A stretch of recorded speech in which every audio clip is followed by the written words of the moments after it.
Okay, I've been wanting to include energy in my work and production for a long time, and I think I finally worked out a very simple, stunningly simple way of doing it.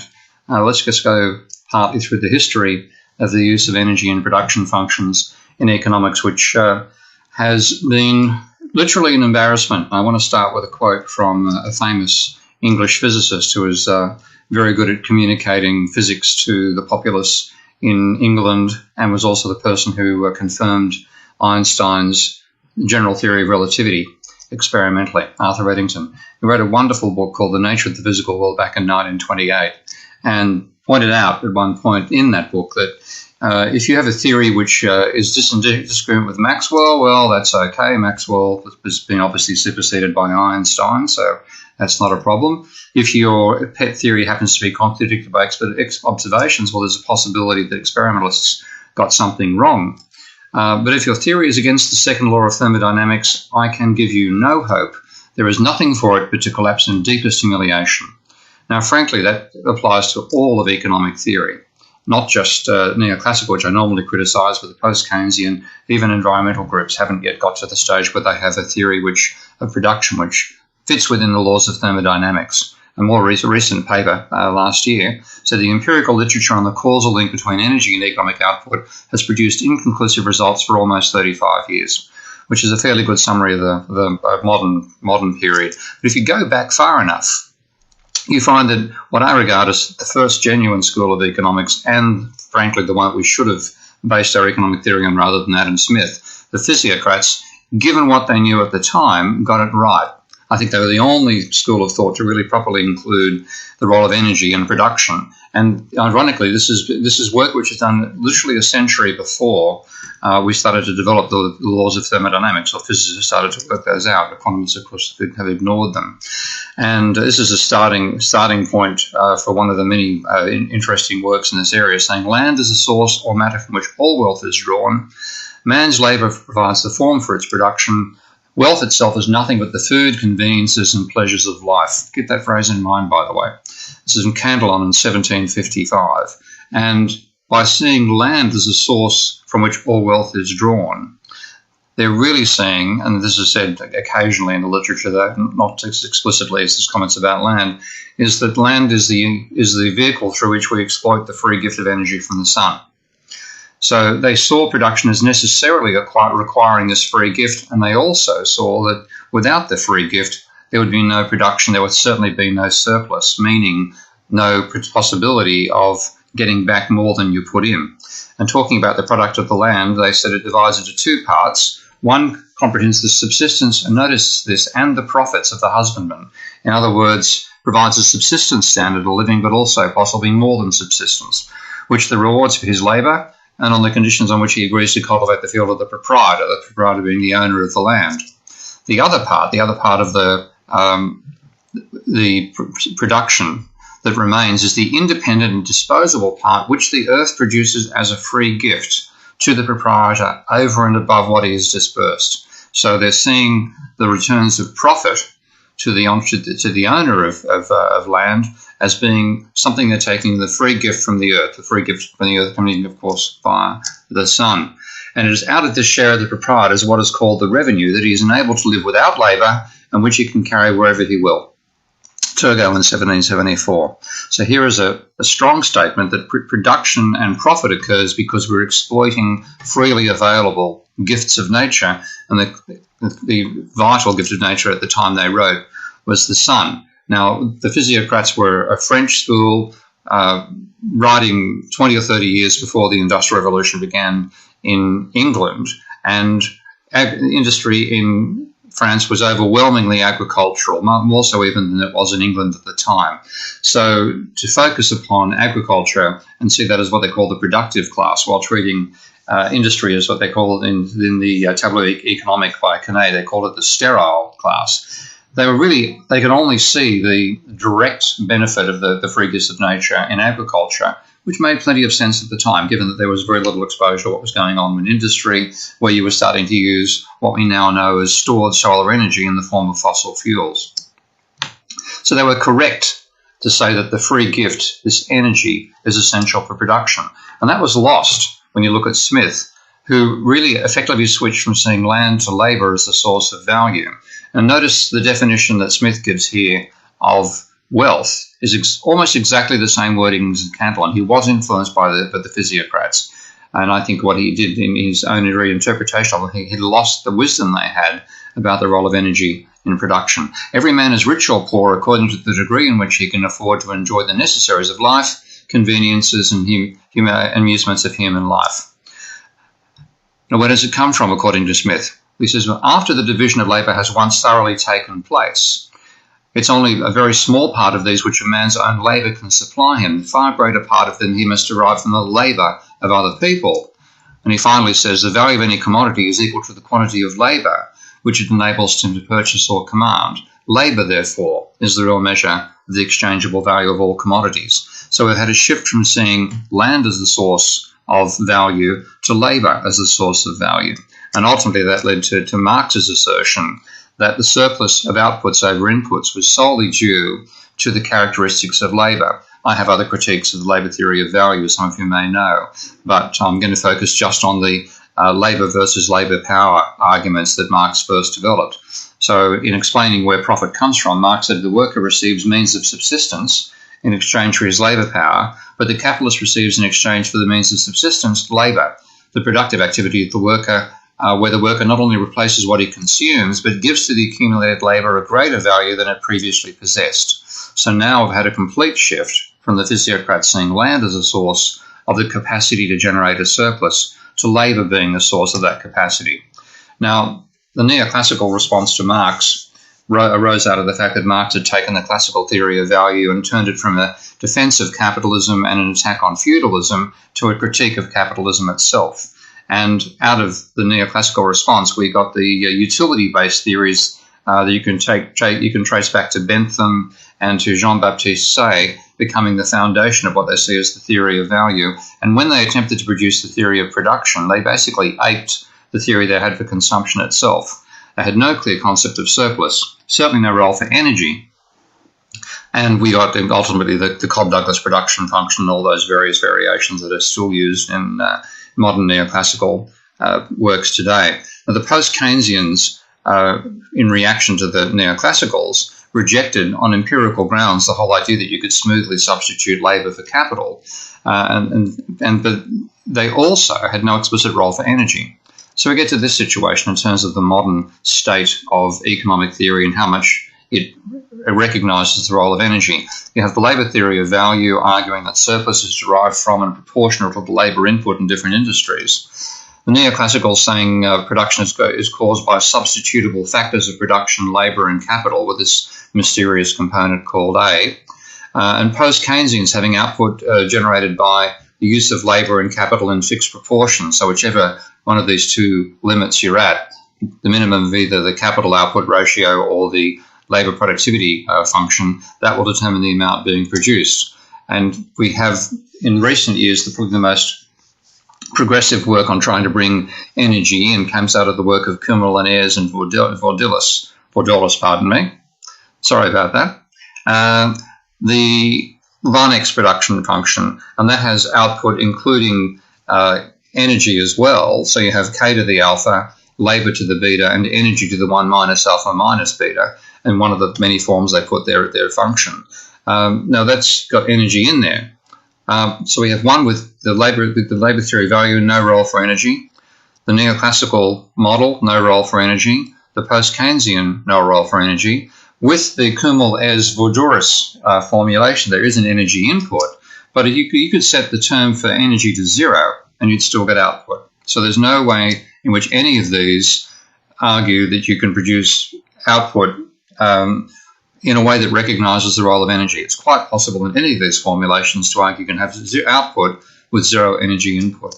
Now, in working with Bob Ayres and talking about this on quite a few occasions, it finally occurred to me that the idea that you can separate labour and energy and capital and energy is simply nonsense, because labour without energy is a corpse. Capital with energy is a sculpture. They both embody energy and transform energy, and without energy they simply don't exist. So my starting point is to say, let's consider them as means to harness the free energy that we know we're exploiting from the solar system and from stored solar energy and nuclear power and so on. And think of GDP itself as useful work. Now, of course, that would make a rather major definition. It'll change the GDP, which includes lots of harmful work, but I'll start with that as a starting point. So what you can then say is output, which is a GDP, which is a function of energy, is itself a function of the capital transforming the free energy it can exploit and the labour transforming the free energy that it can exploit. Now, the actual work done by capital and labour depends on how many units you're talking about. We can easily measure the units of labour. Capital, of course, is a far different problem, which the neoclassicals tend to ignore. How does one measure an aggregate level of capital when you're aggregating very, very different machines together? Then the flow of energy harnessed by both labour and capital, and just then when you're harnessing a flow of energy, you have to keep some of that for the maintenance of the machine or the labour. So there's a ratio of the available energy. If you consume 5,000 calories a day, you can't do 5,000 calories worth of work. If you do, you'll die very, very shortly. So there's a ratio, which I'm calling X, of exergy, which is the terms that use for the useful energy that one can extract from the source of gross energy. That ratio of exergy to energy will be less than 1, necessarily less than 1. And then the efficiency of how well that is used. My favorite, one of the obvious example of efficiency, you imagine just unskilled labour carrying a wealthy person from one side of a city to another. That is much, much more efficient if you had workers doing that on bicycles rather than doing it on their feet. So there's a efficiency issue, and that also, of course, involves how you interact between labour and capital. So that's my basic starting point. You say output is a function of energy, and that itself is a function of the units of capital times the energy capital consumes, times the exergy energy relationship for capital, times the efficiency of use of capital, and much the same terms for labour as well. Now you multiply that through, and I'm now substituting my xk to indicate the ratio of useful energy to energy throughput of the machine per unit of time, and the same for labour. Put that now into the constant returns to scale forms that the Cobb-Douglas production function itself expresses, and you now have this argument. And rather than just having capital to the alpha and labour to the 1 minus alpha, I've got the energy throughput, the energy used by a machine per unit of time, and the energy used by labour per unit of time. Let's drill down a bit further. You rearrange that and you get the Cobb-Douglas production function at the front.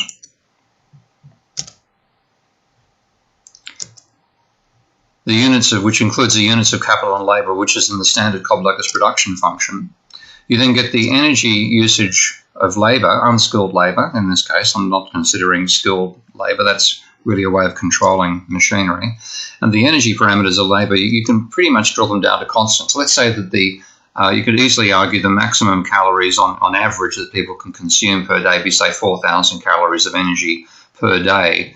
And roughly speaking, the ratio of that energy consumed versus what can actually be used to do work is about 0.5. And let's, for argument's sake, say the energy efficiency of labour is also about 0.5. So effectively you get a constant out of that, 1,000. And you're raising it to what's going to be a small power, raise a power of 1 minus alpha. And if our alpha happens to be 0.7, which is the level that's usually found in Cobb-Douglas production function work, then that's just the number 8. And if you have a high level of alpha, then it can drop down to 1. So it's a small constant.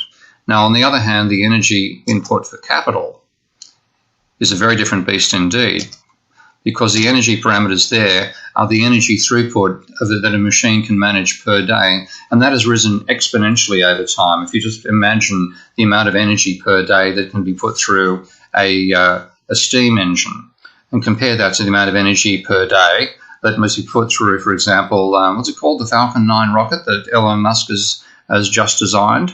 There's an enormous difference in energy, and that then is where you find the answer to where has increased GDP come from. Now, the exergy energy relationship in capital and the efficiency of capital's turning of that useful energy it's exploited into actual useful work is they're both time varying elements. There's no data on what they are, but they're both well below 1. They simply have to be by the laws of thermodynamics. And they're raised to a power that's close to 1. So you now have an expression like this. The output is some constant which reflects the the energy input of labour, times the amount of labour, times the amount of capital, both raised to powers, times the energy function for capital raised to the same power as capital itself. Now, if you compare that to the Cobb-Douglas production function, then what you can see is that the so-called solo residual, the contribution of in technical changes that's normally hand-waved about with neoclassicals, is actually the contribution to production from the energy that is harnessed by a machine. If you compare it to the Kumel-Ayres expression in Cobb-Douglas energy form, as they call it, CDE form, then you can see several things. First of all, there's one less degree of freedom.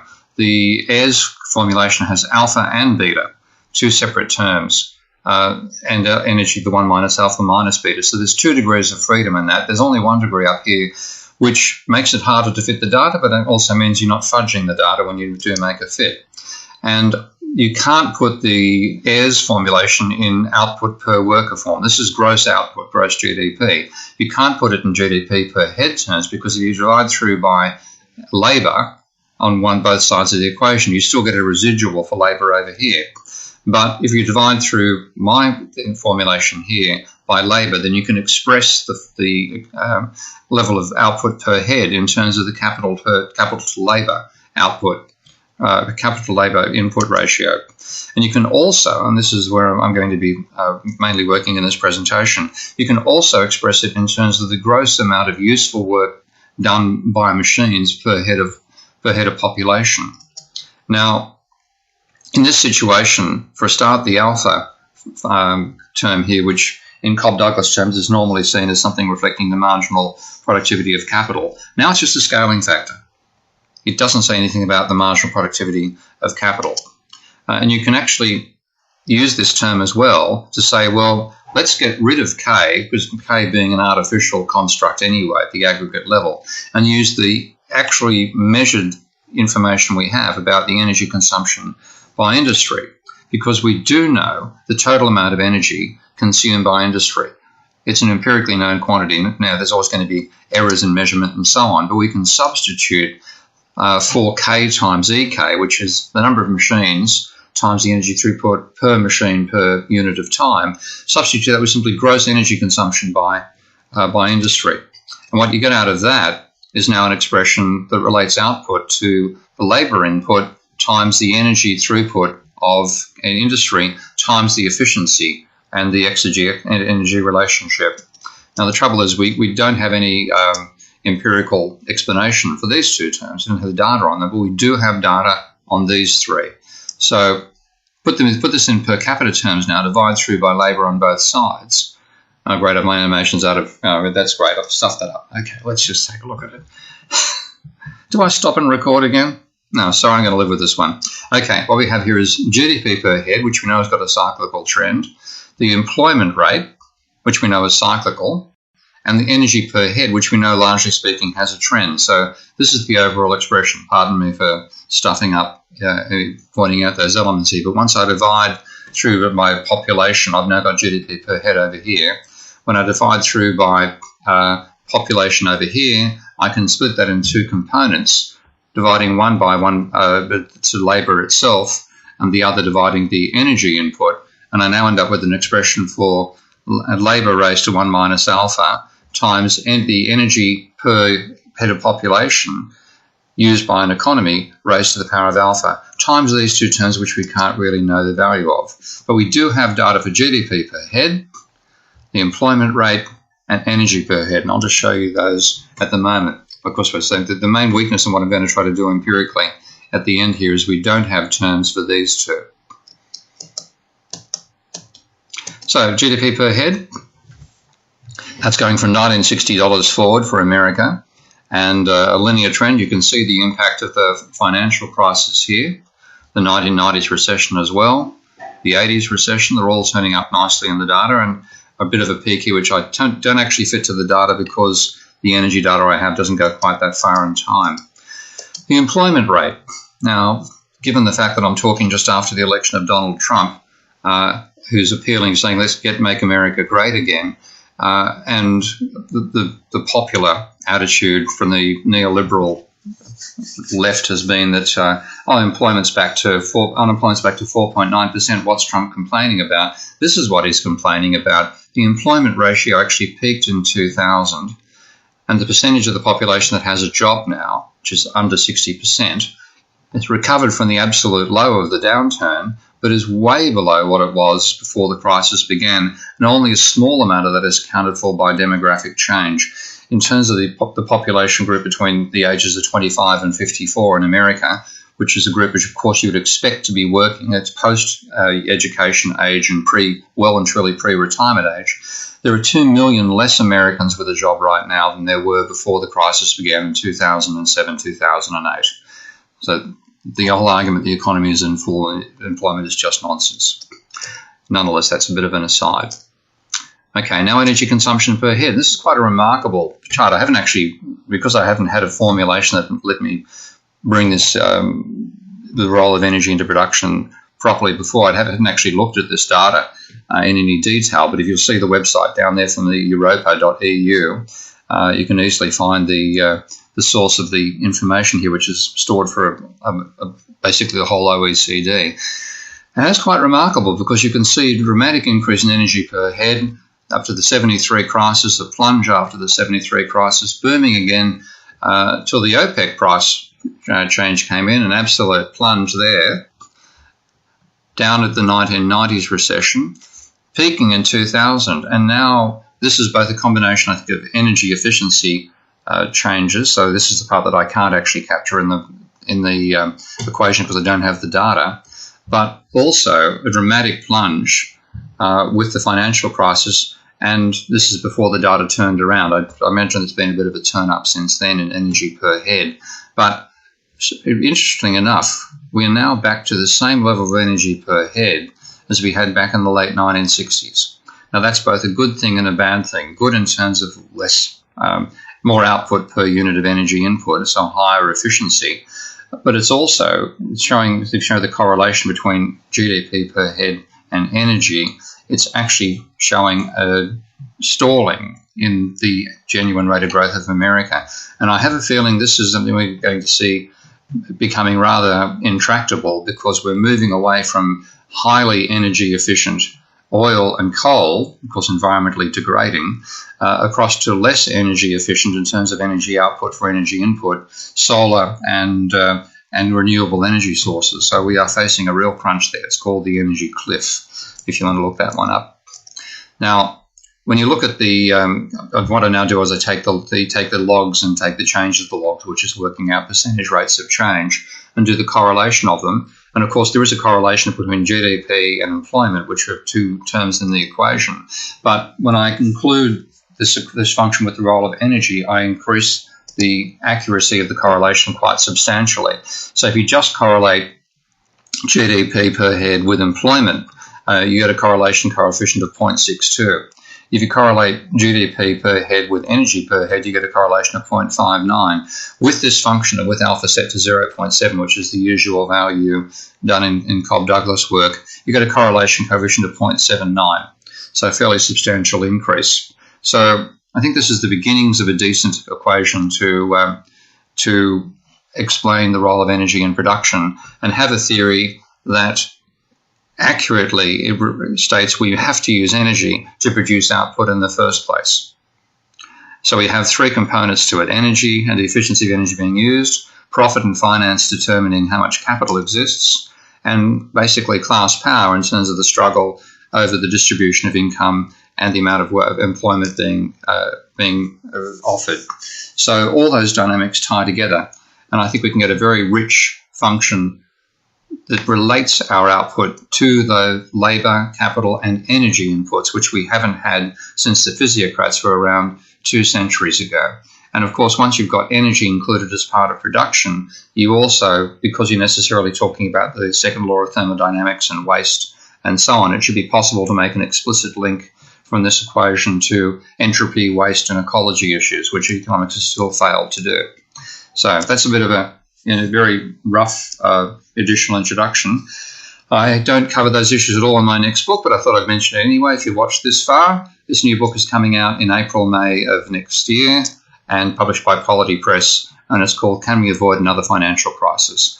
A very short, not exactly one word, it could be, no, we can't, but an explanation of where the crisis came from and why I'm expecting another financial crisis in between 9 and 17 different countries around the world. And, of course, this sort of information, hopefully more developed over time, is what you'll find if you come to do study with me at Kingston. Thank you for listening.